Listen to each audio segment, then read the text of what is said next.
That's kind of where I'm at on that. I think it's a joke. It looks cool. It might get you a little bit more likes on social media, but the people that are liking it are misinformed, and there's plenty other ways to train balance and functionality. Yeah, I just believe it's visually appealing, and the people that are doing it are visually appealing. So when you put those two together, most people create credibility with that, and that's one of the worst things that you can do. That you're basing you think that someone looks the way they are because of that exercise they're doing on a ball. Yeah.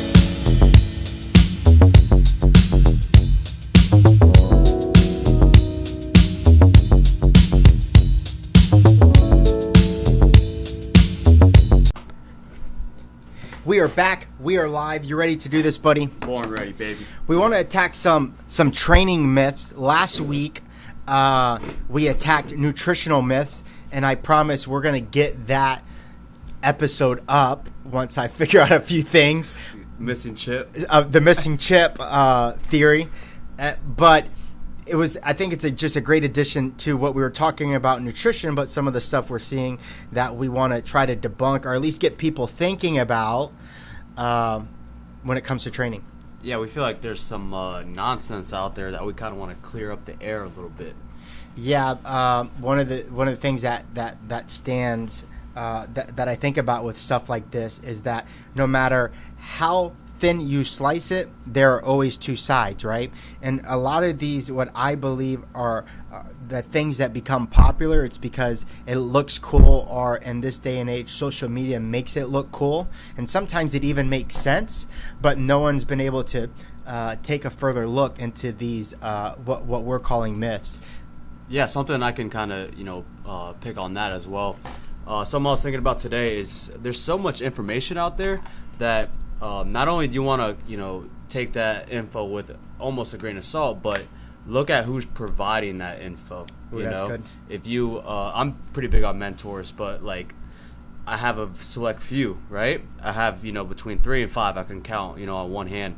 And if they say it, like I'm more willing to adapt it as, somewhat truthful because I've been with them for, years now at this point. But yeah, just, a good takeaway would be to, take a look at who's providing this info and determine if they're a credible source or not. Yeah, the joke I have with my best friend is whenever he makes a comment, I always say, cite your source, because he makes up some stuff sometimes, and I think he does that just to kind of see how I'll react. So I always tell him, bro, cite your source. Where did you get that from? Because right away I'll know whether it even has any substance whatsoever. Yeah, no, you got to be aware of that. Let's attack it. So we'll just go back and forth. We have 6 that we came up pretty quickly that we know that are most common myths that we want to try to debunk or get people thinking about. Ultimately, we want people to go out there and search this information, because as soon as we tell them something, there is someone counter arguing it, and vice versa. For every single thing on this earth, there's not someone else who's not creating a counter argument towards. So ultimately, people have to do their homework. Yeah, they got to try it for themselves and see if it works and go from there. Let's do it. What's the first one you got? Okay. Where do I want to start? I got okay, lifting on a unstable surface is functional and increases your balance. So let's paint a little bit of a picture. You're walking through a corporate Globo gym, right? And then you see trainer Mike with his 65-year-old client standing on top of a blue Bosu ball. Getting it. He's getting it hard. That sometimes they get a little bit more crazy and they turn the Bosu ball upside down, right? Oh, man. And they got this poor lady that struggle, walking to the gym on an unstable surface, thinking it's gonna help provide her value by functional and increase her balance. I call them circus acts, right? What I just said before we got on the air was like, hey, that type of training works if you're training for the circus, right? But just like, I can come at this a bunch of different ways. But one, if you're trying to train for balance, there's so much better options to do that than to get on something that's not stable. Some single leg movements, single leg, RDLs, or, split squats, lunges. Like anything you're doing unilaterally will help with the balance, argument. And then in regards to functional, like, we define functional as something that transfers outside the gym into our everyday life, right?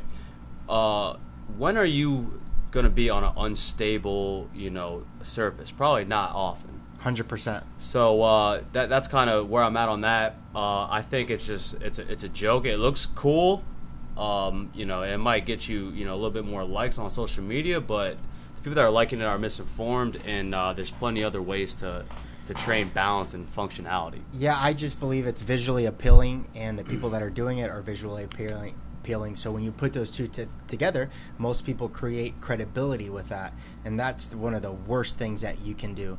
That you're basing you think that someone looks the way they are because of that exercise they're doing on a ball. Yeah. And that is the worst thing that they're doing. If anything, they're doing that for likes and views, but that is not what got them fit. I can guarantee that did nothing for them. So what is the purpose, right? And does the ball meet that? 99.9%, it does not meet the purpose of what they're trying to do it for. Yeah, no, a good takeaway would be your time is much better spent on working on some basics, some basic functional movements, and stay away from all this fancy shit that looks appealing to the eye. 100%. So what you got, man? That myth is debunked. High rep snatching is bad for you. I've heard this comment for years. Mostly for the shoulder? For the shoulders, or that you should not associate, you should never attach snatching with high reps, right? And I never started snatching till I was in CrossFit. I had done some Olympic lifting movements in high school. We never touched the snatch, but the concept was really interesting to me because I never started snatching until like CrossFit, and I was doing it for years before this conversation kept coming up over and over and over again. And they basically were saying that that snatching wasn't meant for high reps. And one of the arguments that I heard years ago that just made so much sense was that snatching is a tool, right? And that whoever created the snatch create it for an overall outcome, right? The snatch for snatch's sake has no purpose, right? And so, like, who says that you should only snatch 1 rep maxes? Who says that you should only do high rep snatches at all times? That's not what we're saying. Is we're saying that the barbell and the version of the snatch in which they use it is a tool, a medium to get them to the end goal, which for the sake that we use it for multiple purposes. At lower ranges, high reps, we use it for speed, power, and strength. At the higher reps, we're looking for volume, hypertrophy, muscular endurance. We're using it for those purposes. So in that sense, it makes sense that we should do high rep snatches if that's the goal of what we're doing. What I believe is that there has to be a balance, that I don't think you should do high rep snatches all the time, and I don't think you should be the purist you're an Olympic lifter and all you do is try to build up your 1 rep max snatch for load. I think both of those conversations are on a continuum of extreme, right? Mm-hmm. And we should always be, curling the line of variation of doing them both. Yeah, I don't think there's one movement out there that you should only do a certain amount of reps, as an argument. It all comes down to just moving well, and once you understand the concept of your movement should be quality, that should be the most important factor. You can do it for higher reps. 100%. People aren't getting hurt from high rep. They're getting hurt from inexperience, bad movement patterns. Like, it's the same. My analogy is that cars don't kill people. The people behind the wheels do. And the same reason for the snatch, right? Oh, like, this is bad for your shoulders. You're not doing it right. It wasn't the high rep snatch. It was your inability to understand the purpose and the goal of what you were doing and why you were doing it. Mm-hmm. I'm doing a cool workout all the time and doing hundreds of snatches. Yeah, that's going to hurt you. So we'll do hundreds of bench presses, doing hundreds and hundreds of pull-ups. They're all going to hurt you because your training makes no sense. No, I like that one. What you got? So myth debunked, number 3. Number 3, coming at you. You shouldn't squat below parallel. Oh, that's my favorite. I think the biggest argument against that you should obviously in CrossFit, that's the standard for us, right? We don't really count a squat unless the hips travel below the knees, right? So everyone on the outside worlds, their argument is like, if your client or athlete doesn't have the proper technique, this is another technique thing, just like the snatch, or adequate mobility, then they should not be squatting below parallel. Okay, so my counter argument would be, okay, now firsthand, I know for a fact I'm not going to load someone with poor mobility up with a 300-pound barbell, right? 100%. We're going to eliminate all the barbell, any even weight, and go, hey, let's try to master the air squat, completely safe, but hey, we're going to keep the standard of our squat, which is below parallel. Yeah, and I think what people don't respect is that when we talk about function, it's the purest, most functional movement we have to everyday life. And that the moment that you lose the function of squat is the moment you lose the function to live. Squatting, getting up and down chairs, popping yourself off the toilet, you lose that. And so what we're saying is we are trying to develop the squat to the nth degree. And for each individual, we know that there's a level. But we never compromise on range of motion if we don't have to. Yeah, exactly. And so I just think it's a dangerous argument. I think the counter argument is even worse, that staying above parallel is even worse for you, right? Because of the strain you constantly keep on your knees, staying above parallel. You end up adding more weight than you would ever be able to below parallel because you're that quarter squat gang mentality. And I think it does more harm not to drop below parallel than it does to stay above parallel. And if that becomes your end goal. Yeah, if you're staying away from squats altogether, eventually you're gonna run into low back problems. Yeah, what do you think's worse? Sitting around for 6 hours in a desk or squatting below parallel on an air squat, right? And in regards to like the sport argument, like it depends what kind of sport you participate in. I haven't really done much research on, the people that are arguing about, stay at parallel. So I just don't see the benefits of that, changing based on your specific sport. I agree, and I think there's just so much power that comes, the opportunity for power, strength that comes through squatting, that it just doesn't make sense that everyone should start there as a basis for lower body extremity strength. Like, why go to machine? Why only stick to unilateral work? There's so much opportunity for growth on that movement that it would be silly not to use that form, if not the derivative of those forms in squatting. And that starts below parallel. Like, that is where we start everything at when it comes for lower body pushing strength. Yeah, no, that's got to be a requirement on your fitness, is squatting below parallel. Don't be afraid of it. It is not bad for you, not bad for your knees. If you feel any, restrictions mobility-wise, keep it as an air squat for now until you restore that motion. Love it. So, myth debunked. Next one. Girls that lift too much weight get bulky. Oh, man. You hear this one all the time. I get this all the times with prospects, right? Because we are a weightlifting dominant type program, right? Like, we do complement with body weight training, but there's weightlifting every day, if not every other day, or every other day, if not every day. And so we want to get them comfortable with weights, right? There's a minimum weight we have here. Like, you got to be able to at least do the minimum. And so what I've understand about bulkiness, not like, 6% body fat and still bulky as hell, like some of the, the roided up bodybuilders. That's not what I'm talking about. I'm talking about the general premise that most people have, that what bulkiness looks like. For me, bulkiness is a combination factor of someone developing strength without losing body fat. And so what you do is you get an increased volume size. And that's what most people mistake as bulky. But that's not what, to me, like, we can argue semantics, but to me, that's someone who's building strength but's not losing body fat. You want to call that bulky or not? I call bulky, for me, real bulkiness comes through what I see at 6% body fat, Mr. Olympia, right? The dudes are bulky, right? Yeah. They're thick. That's what I think about. But the fear that most people have when they come in here is that they're going to get like the girls that by building strength without losing body fat, they don't fit in their pants anymore, or that their shoulders become too broad.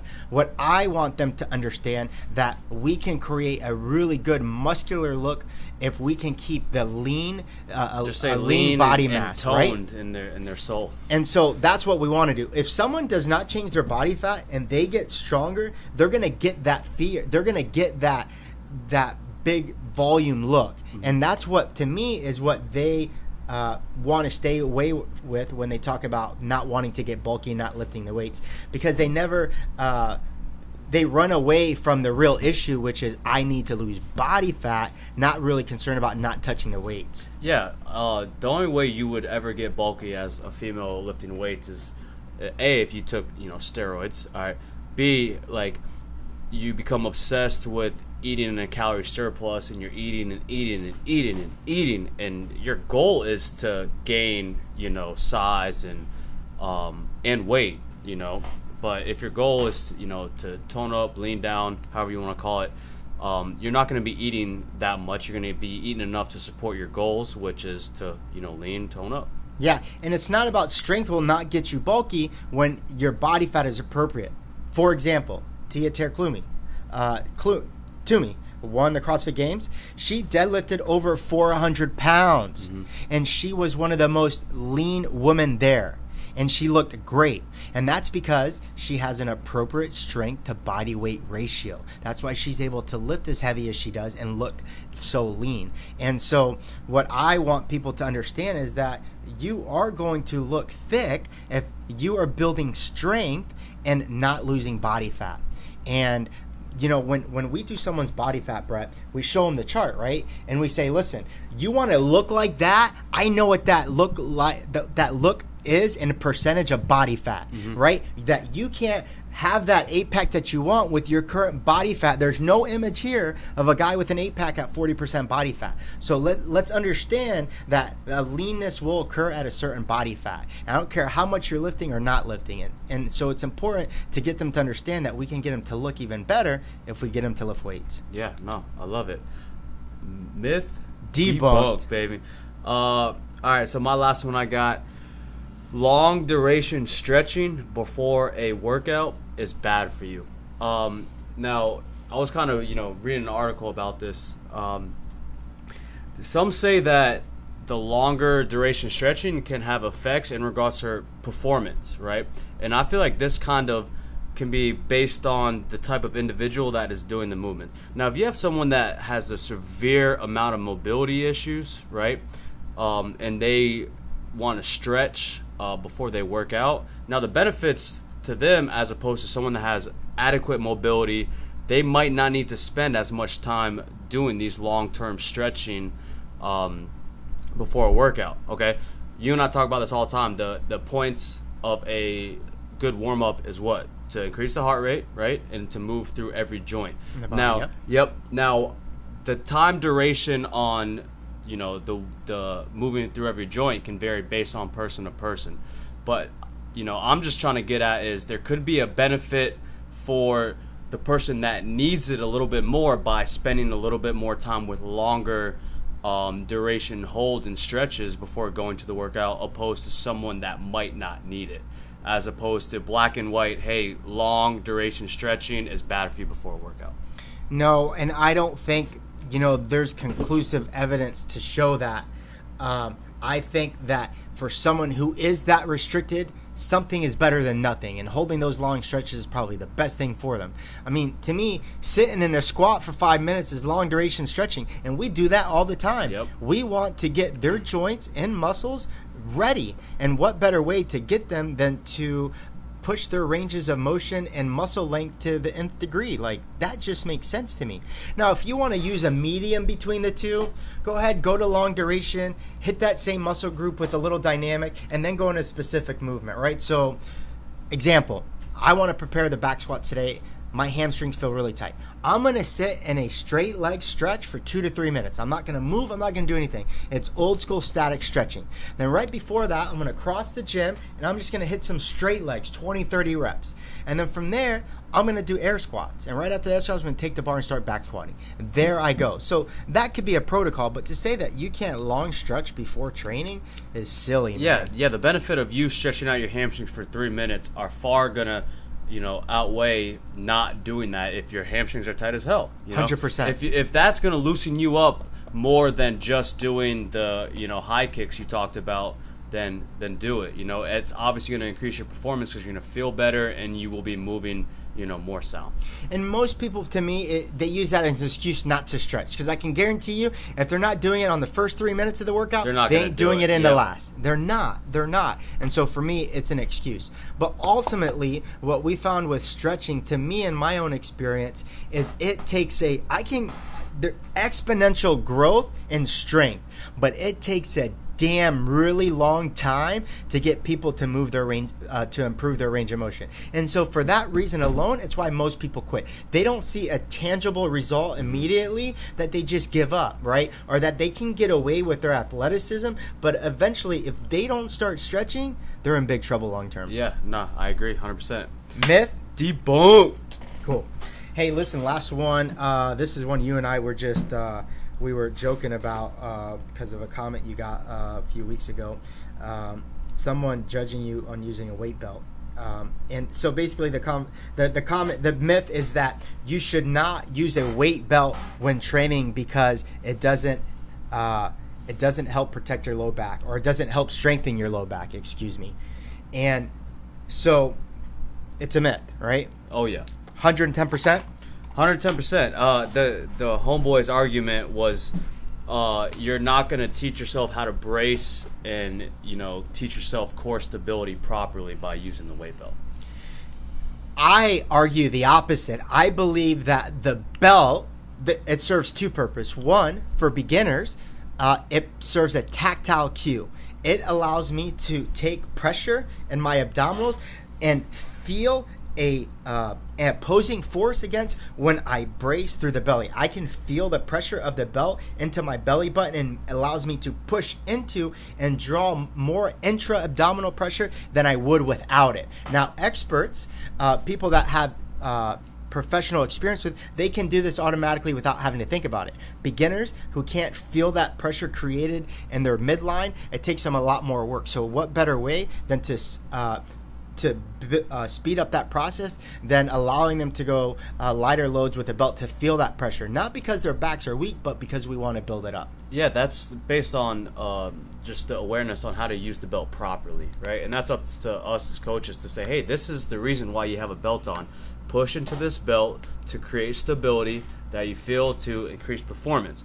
Now, by any means, putting on a belt because you have a back injury, or putting on a belt and the core, the tightness in your core can go to shit because you have a belt on and you're just going to rely on that. That's not why we're wearing it, right? And it's up to us and the athlete to be aware on, hey, this is why you have this on, this is why you should use it, this is the proper way to use it. Right, and I think there could be a protocol used. Listen, like I said, I'm not an extremist. I always take the middle ground. I don't think you should always wear a weight belt, and I don't think you should never not use a weight belt.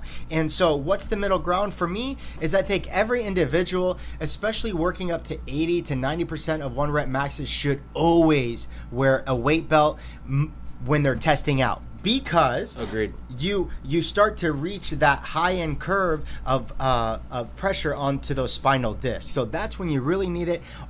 So for me, I know over 300 pounds, no matter what the weight is on the back squat, I'm putting the weight belt on. I don't care what people say. I feel stronger. I feel more protected with it. Now, if I'm doing, but I might also, the crazy CrossFit workout once was like 50 back squats at body weight. Mm-hmm. I put the weight belt on halfway through, right? Because I felt like my midline was going. It wasn't 80% of my one rep max, but it meant a different degree because of the volume. So people really just need to understand the purpose of it and use it with discretion. Yeah, and you don't want to use it as a crutch, obviously.